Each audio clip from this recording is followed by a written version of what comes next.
again, this isn't like a full breakdown. I just want to give a better idea of positioning. So, we're fighting, we're looking, we want to defend. We know it's going to be halftime in a moment. And so, my team goes in without me, and that's fine, they know. Notably, again, Darsajelli, the noob gets rooted and takes a bunch of damage. And the good news is that means he's out of action for a few seconds. And that lets me finally join up. And so, as Arthas, I want to be here or here. Ideally, like here, so I have vision. But yeah, those are the two spots I would prefer to be in. And since we know they're breaking this way,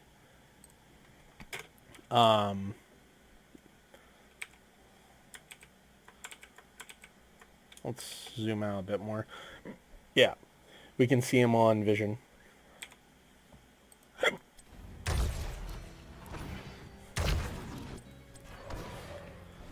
And so what I end up doing is bouncing back and forth because I'm not sure if they're going to try and rotate again. Because again, wholesome halfwits, they really like to flank and they're very good at it for the most part. And so I'm looking for that Varian because I don't want the Varian to get in the back line for free. The Anubarak, if they eat in from an angle, is going to have it for free, but they're not as dangerous in terms of like sheer damage. And we've already shown that, you know, our comp, we can turn and blow up an Anubarak if they aren't at full life. So.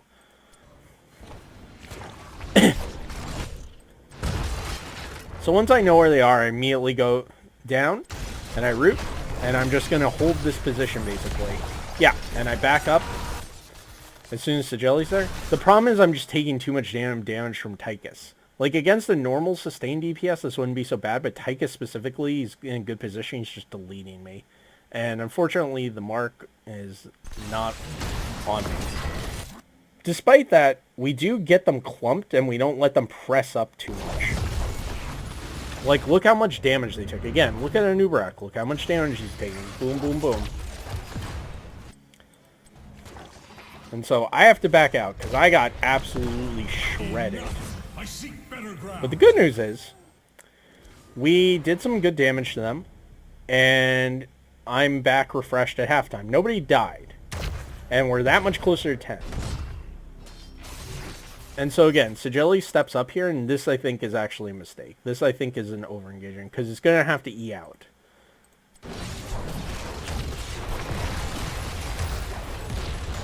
If I hit the root there before he gets E up, I think we get him down to like 10-20%, and we're in good shape. It still ends up working out, but just some of them out. So again, I'm Arthas. I want to be here, or I want to be here. And since Brewer 2's right here, I'm less concerned about this, because we know the likely rotation is going to be through here. If they want to go safe, they can go this way, but they're almost certainly going to take the more aggressive line and try and like be here. They'll probably check the bush, but that's fine. Again, I'm an Arthas. I don't care. And if they don't, then I can just walk in on them. So I get the shield. So I wish he had told me I was getting the shield here, because of the speed boost. But yeah, I have a speed boost. So my job is now to run in and pressure backline. I don't have to necessarily kill them, but I should pressure them. Brutu and Thrall are already in good position. Sajelli went the long way around, and yeah, Brisket's in a little bit of trouble, but I mean, since we're fighting under our Immortal, I know the stuns are going to help essentially keep them alive. It makes sure they can't do too much as long as he stays in range of the stuns. So I run up, I pop army. And again, I am now ignoring Tychus because I see, okay, Graviton's going to go out. We want to just kill these people ASAP. The Sleep and Cocoon overlap. And again, this is important. Cocoon's very hard to use effectively. In game 1, I did not make the best Cocoons.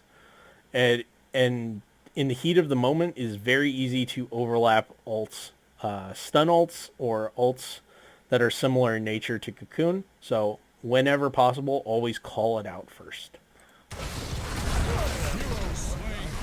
Li Ming gets deleted because E-Bag's a god and hits the arrow. And I pop out, and it looks like I'm about to die, but the good news is I'm in the middle of them. I can at least do some damage. I can chunk them. And I have a Tyrande and I have a Zarya. So, yeah, I have a lot more virtual health than other people would. So I just run up, and I'm attacking, I'm chunking, and then I back up. Because, look, we have basically the same health pool, even though mine looked a bit lower. And it just goes to show, again, this is the difference between taking a tank that you're using to try and control positioning and a tank where you're trying to essentially dictate and engage in your enemy's positioning. And while some tanks can do both, it is important to note when it is kind of safe to do so.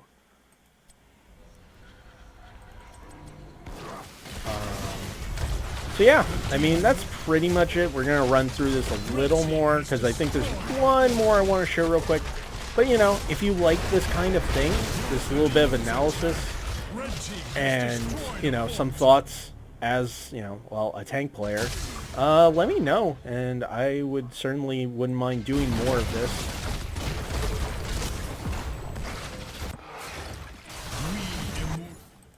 So of note, same thing here, like, yeah.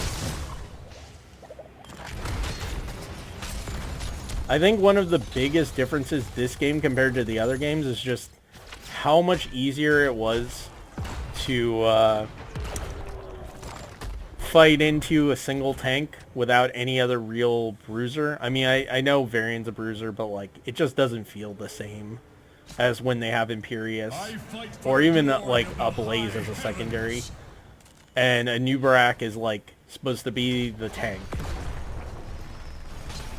You can really feel the difference.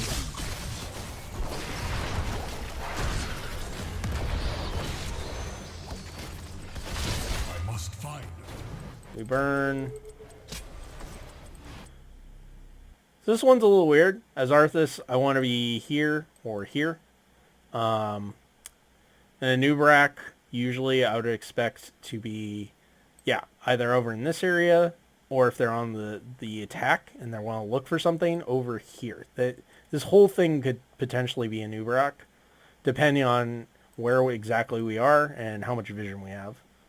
So just for example, like this is our current vision. Like, so yeah, we knew a Nubarak was here, but now we don't know exactly where in this range. So Seabrisket's actually not in a good position, and if he goes the wrong way, he dies. So something of note. Yeah. And I ping it because I don't want him to go that direction. Varian's also just chilling here, but I honestly thought the Anubarak might like be able to E in and get on him.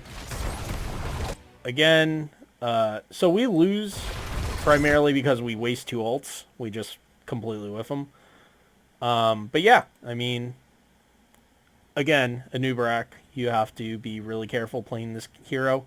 It's very easy to take a lot of free damage, and if the arrow hit, we could have definitely turned and deleted the Anubarak before anything else happened, and then it would have just been a 5-on-4.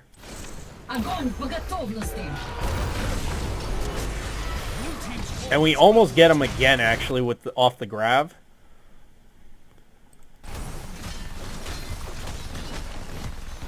And I died at laser, which is very sad for me. I am very disappointed. So I do want to say that is good. I really like that. That's a good play. Even at low life, if you have W and E up, it is, where is it? Yeah. It is totally okay to turn and go in. Like when you're chasing like this, especially when you might get multiple kills. You know if it's going to be a trade if your E hits, but the fact that it might be more, it makes this worthwhile. And if Dr. Sigilli had a little more life there, he, like, lives.